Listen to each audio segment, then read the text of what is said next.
شروع اللہ کے نام سے جو بڑا مہربان اور نہایت رحم کرنے والا ہے۔ سیدنا ابو ہریرہ رضی اللہ تعالی عنہ سے مروی ہے کہ ایک بدو نبی کریم صلی اللہ علیہ وآلہ وسلم کے پاس آیا اور کہا، اے اللہ کے رسول،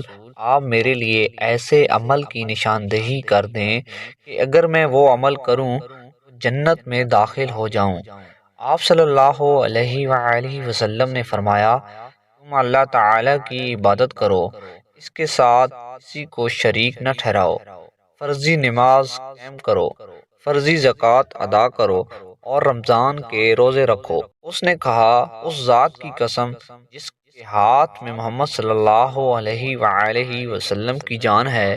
میں نہ ان عبادات پر زیادتی کروں گا اور نہ ان میں کمی ہونے دوں گا۔ جب وہ چلا گیا تو رسول اللہ صلی اللہ علیہ وآلہ وسلم نے فرمایا، جس کو یہ بات بھلی لگے کہ وہ اہل جنت میں کوئی سے آدمی دیکھے تو وہ اس آدمی کو دیکھ لے۔